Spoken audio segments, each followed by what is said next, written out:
माझ्या नावाचे 4 उमेदवार उभे करायचा प्रयत्न केला त्यांनी। नमस्कार दोस्तों, स्वागत है आपका पीएनआर न्यूज भारत में। मैं हूं आपका दोस्त पत्रकार नितिन मणियार।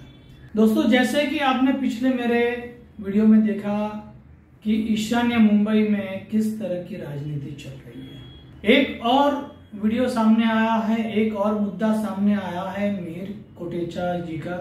ये संजय दीना पाटिल जी ने ये दावा किया है। दोस्तों, ईशान्य मुंबई में कितने उम्मीदवारों ने फॉर्म भरा है, नामांकन भरा है, इसका जो मैंने वीडियो आपको दिखाया था, इसमें मैंने 42 फॉर्म आए हैं, 34 लोगों ने फॉर्म भरा है। इसका जो वीडियो किया था उसमें आपने एक चीज ध्यान दी होगी, शिवसेना उद्धव बाळासाहेब ठाकरे से संजय दीना पाटिल ये उम्मीदवार खड़े हैं और दूसरे 4 संजय पाटिल लोगों ने फॉर्म भरा है। तो ये जो ओछी हरकत का जो बात सामने आया है, ये संजय दीना पाटिल जी का ये आरोप है कि मिहिर चंद्रकांत कोटेचा जी ने ये 4 उम्मीदवार ढूंढ के लाए पूरे महाराष्ट्र से, संजय पाटिल नाम का। जो बाद में जो स्क्रूटिनी हुआ उसमें 2 संजय पाटिल का फॉर्म रिजेक्ट हुआ, लेकिन 2 संजय पाटिल अभी भी इलेक्शन में खड़े हैं। जो मिहिर कोटेचा ने ये 4 संजय पाटिल लाए हैं, यानी पब्लिक को ये गुमराह करने के लिए ये संजय पाटिल नाम के उम्मीदवार को खड़ा किया है संजय दीना पाटिल जी के विरुद्ध में। ये जो संजय पाटिल नाम के जो 4 उम्मीदवार की मैं बात कर रहा हूं, आप संजय दीना पाटिल जी के मुख से ही सुनिए वो क्या कहते हैं, किस तरह मिहिर चंद्रकांत कोटेचा ओछी हरकतों पे उतर आए हैं। ये वीडियो देखिए और समझिए। बघा, अगोदर मोदी करून झालं, रिस्पॉन्स मिळाला नाही। नंतर हिंदू मुस्लिम करून झालं, रिस्पॉन्स मिळाला नाही। त्याच्यानंतर पाकिस्तान, शिवाजीनगरचं पाकिस्तान करतात आहे हे बोलून झालं, काही त्याला रिस्पॉन्स मिळाला नाही। बांगलादेशी लोकांना इकडे आणून ठेवलंय, बांगलादेशी वोटर केलेत म्हणून केलं, त्याच्यात काही त्यांना रिस्पॉन्स मिळाला नाही। जे आम्ही फॉर्म भरायला गेलो तेव्हा जी लोकांचा प्रतिसाद होता, काँग्रेस, राष्ट्रवादी काँग्रेस, आप, समाजवादी पार्टी, कम्युनिस्ट पक्ष आणि सर्व मित्र पक्षांनी जी सर्व कार्यकर्ते आले होते आणि लोकजनता, सामान्य जनता आली होती आशीर्वाद देण्याकरता, ते बघून त्यांच्या पायाखालची जमीन सरकलेली आहे आणि त्याच्यामुळे त्यांनी आता या अशा गोष्टी करायला सुरू केलेलं आहे। माझ्या नावाचे 4 उमेदवार उभे करायचा प्रयत्न केला त्यांनी। उमेदवार शोधण्याकरता एकच उमेदवार हा शिवाजीनगर गोवंडीमधला आहे, दुसरे 2 उमेदवार नवीन मुंबईमधले आहेत आणि एक तर थेट त्यांनी सांगलीवरून शोधून आणला आहे। आणि ते शोधून आणायचं तर ठीक आहे, जे फॉर्म भरण्याकरता स्टॅम्प पेपर लागतात, हे स्टॅम्प पेपर एकाच ठिकाणाहून घेतलेत, एकाच वेंडरकडून। 4 उमेदवारांचे जे फॉर्म आहेत ते एकाच वेंडरकडून घेतलेले आहेत आणि एकाच वेळी घेतलेले आहेत। म्हणजे सांगलीवाल्यांनी पण त्याच वेंडरकडे येऊन घेतलं, नवीन मुंबईवाले दोघांनी पण त्याच वेंडरकडे येऊन घेतलं, शिवाजीनगर गोवंडीचे पण उमेदवारांनी त्याच वेंडरकडून घेतलं।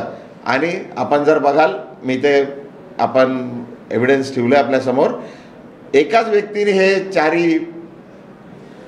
स्टॅम्प पेपर एकाच व्यक्तीने घेतलेत, त्या व्यक्तीची सही पण आहे, हँडरायटिंग पण आहे आणि एकाच व्यक्तीने ते फॉर्म घेतलेले आहेत आणि जे ईमेल पण क्रिएट केलेले आहेत ते पण एकाच व्यक्तीने केलेले। आपण बघू शकतात का कसं, म्हणजे खोटं करायला गेलेत ते। खोटं करून त्यांना वाटतं का ही जरा एकाच नावाचे खूप व्यक्ती उभं करायचे, लोकांना संभ्रमित करायचं का दिशाभूल करायची, याचा प्रयत्न त्यांनी ते करतात आहे।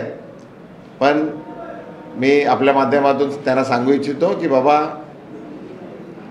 मुंबईचा मतदार, महाराष्ट्राचा मतदार, देशाचा मतदार आता हुशार झालेला आहे, तो ह्या सर्व गोष्टीला बळी पडणार नाही आहे। आणि मी माझ्या पक्षाचे सर्व कार्यकर्ते, म्हणजे विभाग प्रमुखापासून, शाखा प्रमुखापासून ते गट प्रमुखापर्यंत सर्व जे पक्षाचे लोक आहेत, आम्ही शिवसेनेची, खऱ्या शिवसेनेची मशाल निशाणी घराघरापर्यंत पोचवली आहे. गेले अनेक दिवस आम्ही प्रचार करत आहोत आणि ज्या दिवशी आम्हाला मशाल निशाणी मिळाली आहे त्या दिवसापासून आम्ही घरी घरी पोचवत आहोत. तर त्यामुळे त्यांचा जे इंटेन्शन आहे, त्यांचं जे हेतू आहे का बाबा एकाच संजय पाटलांचं नाव, एकाच व्यक्तीचं संजय पाटील हे 4 उभे करून जे त्यांचं आहे ते पूर्ण होणार नाही, त्यांचा हेतू पूर्ण होणार नाही. कारण संजय पाटील नाही आहे, संजय दिना पाटील आहे. ते संजय दिना पाटील शोधू शकले नाही. संजय दिना पाटील एकच आहे आणि संजय दिना पाटलांच्या मध्ये जे नाव आहे दिना, ते नुसतं नाव नाही आहे, लोकांच्या सेवेत असलेलं एक समाज कार्य केलेल्या व्यक्तीचं नाव आहे. तर ते नाव लोकांना माहीत आहे आणि संजय दिना पाटलांनी जे काम केलेलं आहे आतापर्यंत, आणि संजय दिना पाटील लोकांच्या मनात आहे.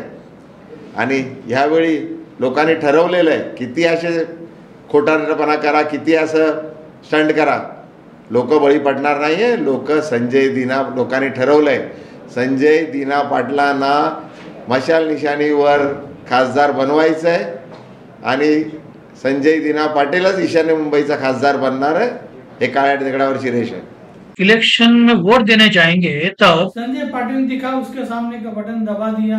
ये गलतियां मिडिल एज व्यक्ति हो या सीनियर सिटीजन हो या किसी से भी हो सकती है, क्योंकि लाइन में खड़े रहेंगे कितना टाइम तक वोट देने के लिए, फिर फटाफट वोट दे के निकलना है. लेकिन ऐसा आपको नहीं करना है. आपको बैलेट मशीन में ध्यान से देखना है, एक नजर करना है कि भाजपा का कमल कहां पे है या संजय दिना पाटिल की मशाल कहां पे है.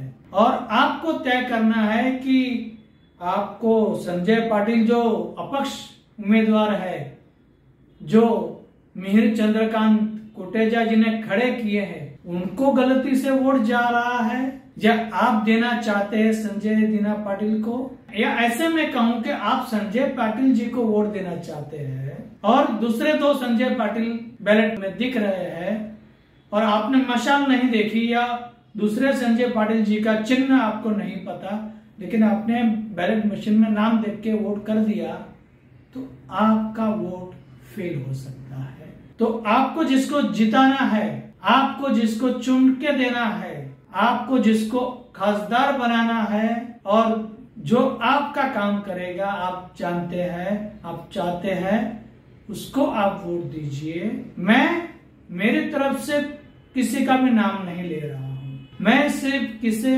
आप सावधानी से वोट कीजिए यही आपको बता रहा हूं. उम्मीदवार तो 20 है ईशान्य मुंबई में. ईशान्य मुंबई में कुल उम्मीदवार 20 है. इसका भी एक वीडियो, फाइनल लिस्ट का वीडियो मैंने किया है, वो भी आप देख लीजिए. और मेरा YouTube पे जो कम्युनिटी टैग है, वहां पे सारे उम्मीदवार के मैंने फोटो के साथ, नाम के साथ पोस्ट किया है. वहां आप देखिए कि ईशान्य मुंबई से 20 उम्मीदवार कौन कौन है. ये वीडियो यहीं पूरा करते हैं. धन्यवाद. आपको हमारा ये न्यूज पसंद आया है तो लाइक कीजिए, दोस्तों में और परिवार में शेयर कीजिए और हमारे चैनल को सब्सक्राइब जरूर कीजिए और नोटिफिकेशन बेल आइकॉन को जरूर दबाएं ताकि अगला वीडियो की नोटिफिकेशन आपको मिलती रहे. धन्यवाद.